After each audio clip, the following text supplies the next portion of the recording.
recovers monies from collapse of UT and Capital banks and recommends prosecution of officials as Finance Committee's in-camera hearing comes to an end.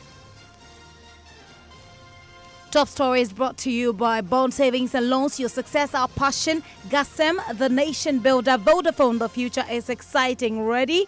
A nationwide medical health insurance. Your healthcare family. I am Gifty and do appear.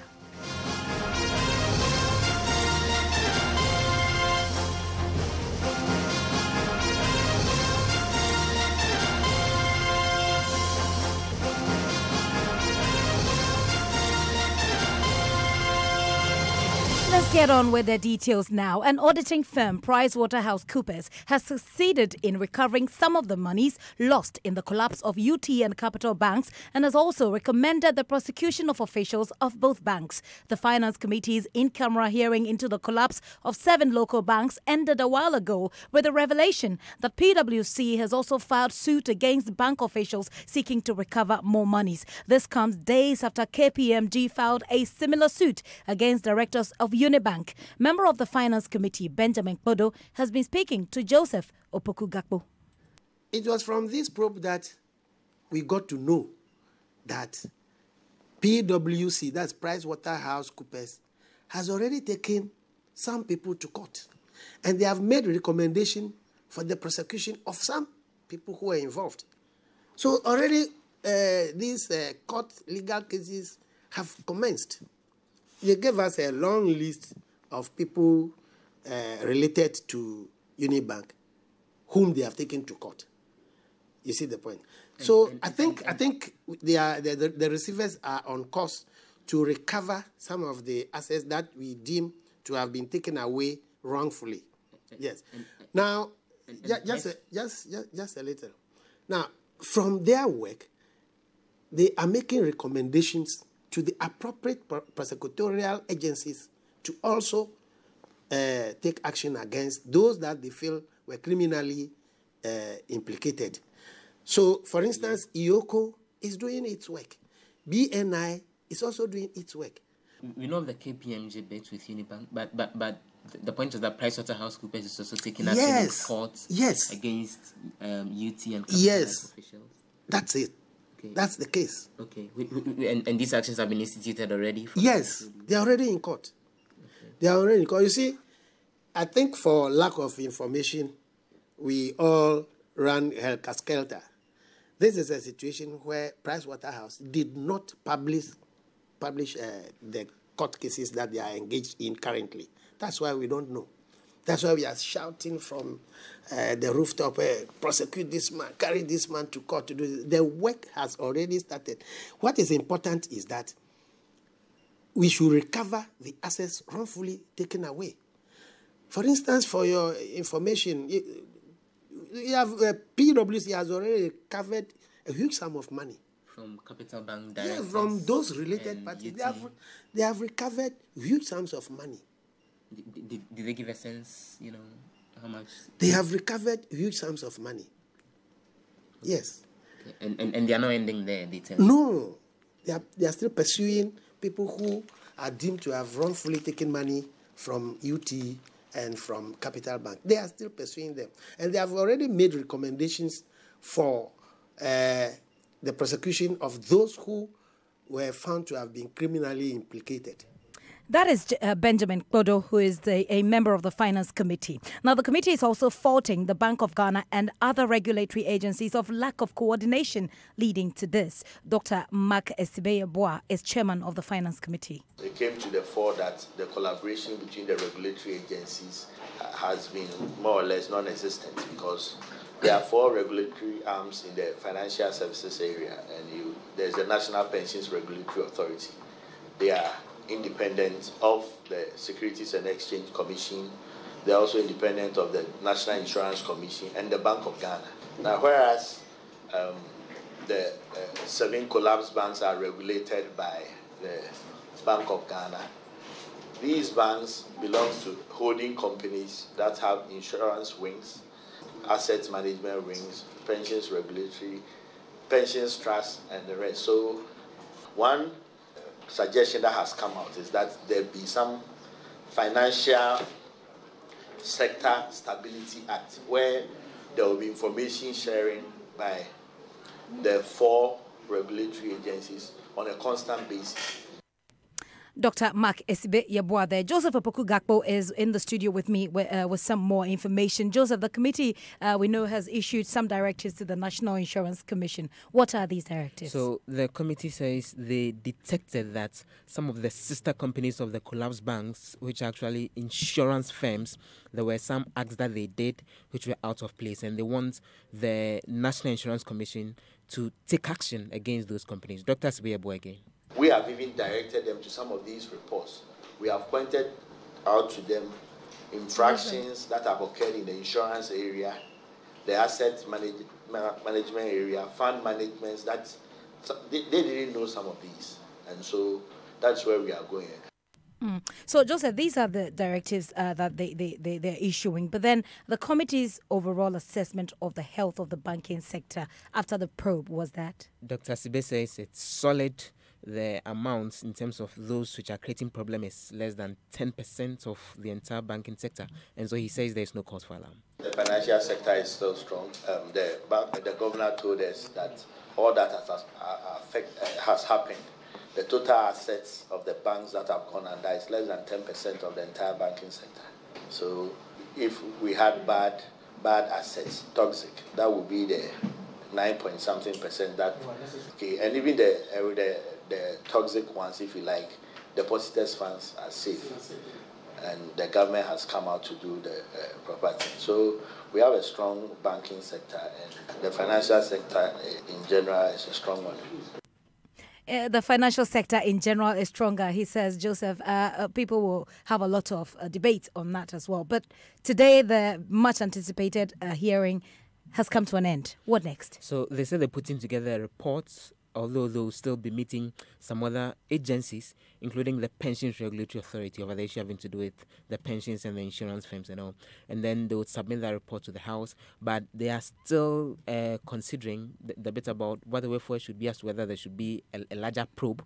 They say they will take advice from the leadership of Parliament on that as well. All right, Joseph, thank you so much for those updates from Parliament. Well, let's move away to a rather sad story. Now, state officials are making promises again after 7 lives were lost following torrential rains that swept away bridges in the Ashanti and northern regions. DCE for Bosomtwe, Joseph Assuming, is promising to fix a steel bridge where 6 persons drowned in last night's flood disaster at Adija in Kumasi. It's the second time in less than 2 months that lives have been lost at Adija as a result of the bad state of that bridge. In July this year, Joy News reported how the dilapidated bridge in the community was posing a risk to the lives of residents there. Deputy Roads and Highways Minister Kwabena Owusu-Aduomi promised the bridge will be fixed. Let's take a listen to the report filed by Love FM's Prince Apia back in July. Here at Adija, in the Bosomtwe district of the Ashanti region, this bridge is the only link between the community and the main town. The recent rains succeeded in dividing the bridge into 2. Vehicles would have to wait for the others to skillfully meander their way on the remaining half of the bridge. Residents fear when it rains, the other half might also break and completely cut them off. This is the only bridge that we depend on.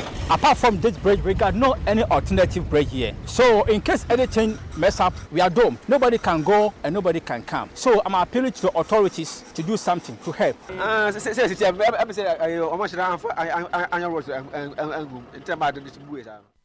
Espresso in the same district, residents have to climb and descend the remainder of this broken bridge to cross to the other side.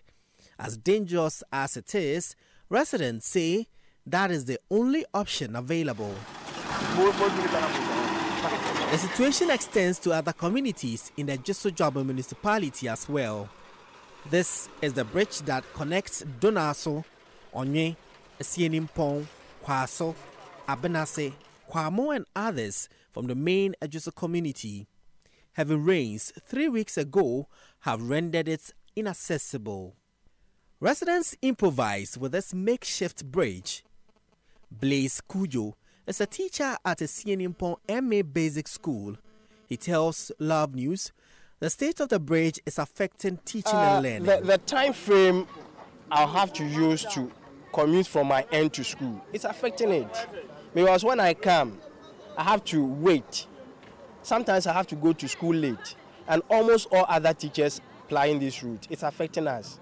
Previously, we were spending like 15 to 16 cedis per week. But now, daily is 5 cedis. So by the end of the week, you are spending like 25 Ghana cedis. So by the end of the month, so it's affecting us.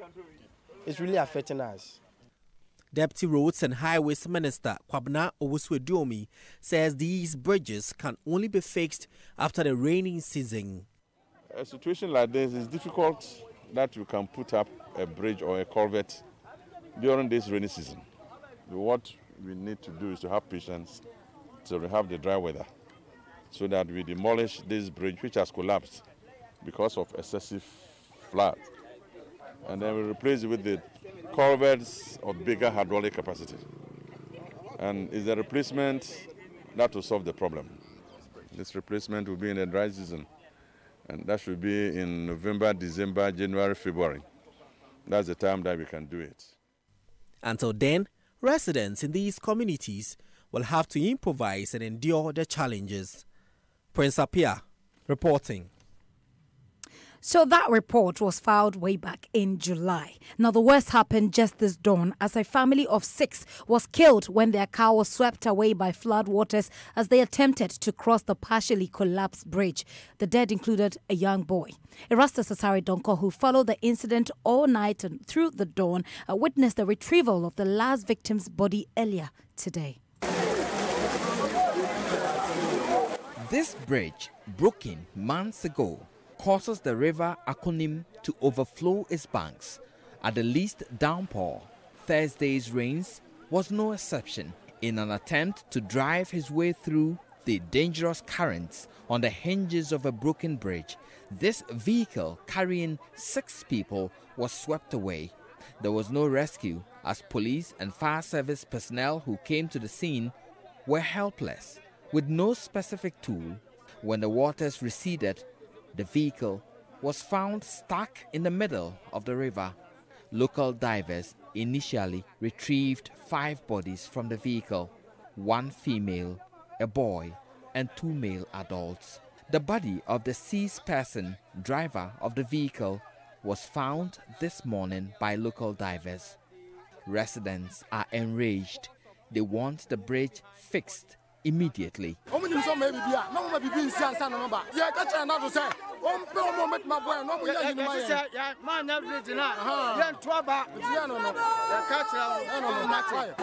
flood, because the bridge is very narrow for the river. So when the flood comes here, it overflows the bridge.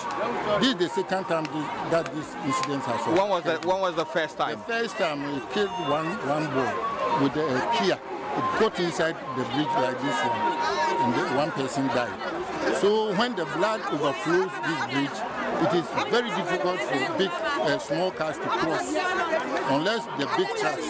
So this man, when he was coming, he was following one of the sprinter cars. So when that car crossed, he thought he can also cross. Meanwhile, this one is very small. That's why he got inside. The water pushed it to the other side of the bridge. And you can see that the other side of the bridge has also collapsed. So it hit the wall and somersaulted into the river. What is going to happen if it continues to rain in the coming days? The situation is becoming worse and worse. You can see that the situation is worsening more because these rains are very strong and the flood is also happening continuously. So when something is not done immediately, then this side of the town will be cut off from the town. No one can cross to the other side. Reporting for Joy News, Erastus Asare Donko. So let's head back to Kumasi and get the very latest on this story. Erastus joins me on the line. Erastus, describe to us how this bridge looks like as we speak. Erastus, if you can hear me, describe to us how this bridge looks like. The bridge is, let me say, is rugged. There are two culverts, round culverts in front and at the back, and it's divided in the middle. In fact, there are no adjoining iron rods in between, as you find with any other bridge. And so, even in its current state, it's broken in the middle, and you could see the water running through the middle of the road like that through the two culverts. In fact, when you get to the tail end of it, you see that erosion has eaten deep into the bridge itself. So half of it is completely collapsed and hanging, and half of it is a bit okay that you can meander your way around it. It's the size of a saloon car, so you have to make sure that your two tires are gauged directly on the earth, so you make sure you don't fall into the river. That's the kind of bridge we're talking about. Erastus, the family members of these people who have died, have we heard anything from them? What are they saying? In fact, they are so emotional at the moment. I understand that the young boy in it, about 15 years old, is the only boy in the family, and the man lost his wife as well. The family is devastated. In fact, I tried to speak with a number of them, but when they open their mouth to speak to you, they start shedding tears. So you have a number of witnesses, Jehovah's Witnesses, trooping in from every angle, trying to console them. They cannot even live in their own home. They've been transferred to another family's home where they are being taken care of and shown some kind of love. Erastus, thank you very much for that update. Erastus Asare Donko there. Let's get on the lines again and speak to the regional NADMO coordinator, Kwabna in Century. Sir, thank you very much for your time. We don't have him at the moment. We'll try and reach him back on the line. But we can get to speak to the DCE for Bosomtwe, Joseph Assuming, who is promising to have the bridge fixed this time around, and perhaps in good time, so people don't get to die before there is a wake-up call. Sir, thank you very much for your time here on the show. Well, we can hear him. We've been speaking to him earlier.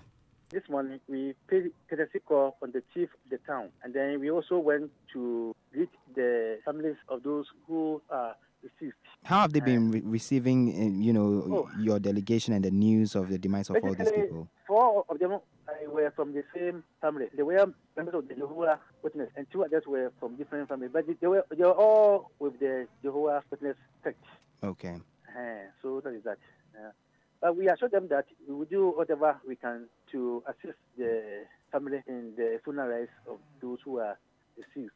Concern about the bridge. It's been one which has been an issue for many of the residents. Not too long ago in July, my colleague filed a report where some assurances were given that that particular bridge was going to be fixed. 3-4 months down the line, 6 people are dead. You must have failed in your responsibility then. No, you see, we have written to the Federal to fix the bridge. We have been told that it's not the best time to do such work during the rain season. Furthermore, I've been in contact with the Deputy Minister for Education, Dr. Saduchu, who happens to be the MP for Bosomtwe. And we have agreed that we need to consult the Minister of Roads and Highways to get us a steel bridge. And I'm sure he's working on it in Accra. And because for the normal bridge, the cement ones, it's not done during the rainy season. As the rains came in July and dilapidated portions of that bridge, July, August, September, almost like 3-4 months. They are still in the rainy season. If you had been a lot more proactive right after that incident in July, if the steel bridge had come, we wouldn't have lost 6 people today. But much as we might also be blamed for the incident, we also have to be safety conscious. In fact, yesterday, if you go into it, it was raining heavily in the area. The place got flooded, and the guy was counseled to wait until the rain subsides. And he ignored all counsel and then risked to drive through the bridge. So if he has been a bit unaware, because yes, happened. We understand that the residents are rejecting assurances you've made to them this time that you're going to fix the bridge because they feel that you failed them over the past few months. Well, the Deputy Minister for Education was there. So also is the Minister for Gender Affairs. He spoke to them that we are going to do whatever we can as Assembly, as government, to make sure the federal rules comes to do something about the bridge. So that is the DCE for Bosomtwe, Joseph Esuming, speaking with Komla Adom earlier there. Let's get on the line now and we can speak with Kwabena Centurion, who is the NADMO coordinator for the region. Sir, thank you very much for your time this evening. But what's the latest with regards to yesterday's incident? Please come again. What's the latest? What has happened since the 6 people died yesterday? Yeah, thank you very much and, for giving this opportunity on your media. In fact, it is true that 6 people were drawn, and later in the afternoon, we also had a message from a suburb called Santasi, that is on the Boise Road, that another 11-year-old boy has also been drawn by name Lord Ofori Ajmai at the Santasi New site too. So the total number of deaths that we have recorded this afternoon or today is 7. Yeah. That's quite unfortunate. But given the state of the bridge, which I'm sure you and your officials were well aware of, didn't you think that as the rain came, it would have been prudent for you to say have men stationed at the place telling people not to use that part of the road? Was that not a possibility you could have explored?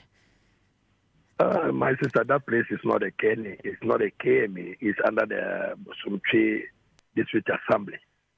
So we at the Kumasi Metropolitan Assembly might not be in the known. But I suppose my district director over there should have known and informed me. And then again, NADMO doesn't construct bridges. It is Works and Housing, Ministry of Works and Housing. And roads and highways and feeder roads. It is their responsibility to construct the bridge, or even if it has been given under contract, they are supposed to supervise that the contractor, do a very good job for the people of the community. So some of the news and newsmen and journalists have been accusing NADMO. That is not right. Well, you're part of the bigger picture. If we're looking at authorities that are supposed to ensure that people don't lose their lives as a result of this, but that's okay. But then, is it fair, do you think, if people say that you and the other authorities have failed these people and that the lives that we have lost, you owe some level of responsibility to this? Yeah, my sister, let me tell you this. We can go and identify, then we'll make a report to the district assemblies and our Director General at the headquarters. That is our core mandate. But as for the district assembly to construct the bridge, or maybe we don't have the maximum authority to enforce the law. But it is their own actions that they have to make sure they comply by what the NADMO has told them. All right. Well, sir, thank you very much for your time this evening. Kwabena Centurion is the NADMO coordinator for the Ashanti region there. I will very soon be talking to the Assurance Committee ranking member of the Government Assurance Committee, Emmanuel Bejra. But let me tell you about what happened in the Central Gojan district of the Northern region, because residents there are seething with rage following the death of a pregnant woman who died after floodwaters swept away a bridge that serves the Chama electoral area. The collapsed bridge serves 12 communities, which have now been left cut off. Martina Bugri reports. Currently, the people of Chama and its environs cannot access the rest of the world, especially for health care. Former Assemblyman Muhammad Mumuni narrated to Joy News how a pregnant woman trying to cross the water. About 2 days ago, a motor rider was carrying a pregnant woman to a nearby community for health delivery. Due to that, they fall under the distance and the girl lost their lives. So we are facing a lot of problems, challenges. They are uncountable. We can't even mention those ones. stranded passengers. We are being said women risk getting miscarriage using the road. Pregnant women, or even if you are becoming pregnant, if you are having pregnant 1 month, 2 months, the nature of the road can let you have a miscarriage. I also hope that if Electoral Commission people can use rainy season as election time, so that our MPs, our government, our DCs, they can at least also pass through the road to see how we are suffering. To see how pregnant women are dying as well. Now 6, we heard earlier, have died in the Ashanti region. The latest is an 11-year-old boy, so that makes the number 7. In the northern region, which you just heard, a pregnant woman has died. Let's get on the lines now again and speak to the ranking member of the Assurance Committee, Emmanuel Bejra. Thank you so much for your time this evening. Now, do you track these promises made by government officials, and to what extent? Good evening, Gifty, and to our cherished listeners. Yes, we have a couple of assurances and promises made by this current government. We've tracked them, we have held most of them, we've gone through, and we are here to start what we call public hearing, calling the ministers or government appointees who made those promises. Let me also say my condolences to the Biri family. Losing 7 lives in a day or two, it's not easy. So my condolences on behalf of Parliament, my condolences to the Biri family. If you are tracking the promises, as you say, what do you have? What information do you have concerning this particular bridge that has killed 7 people right now? And what action have you taken about it? Gifty, our mandate is to receive complaints from our colleague members of Parliament and also take on board promises made by ministers of state when questions have been asked on the floor of the House, and also take on board promises that are made to communities when committees of Parliament are in session. So we have some of these, community promises that have come to us, including this particular one. But let me say that the Roads and Highways Committee was supposed to do a follow-up.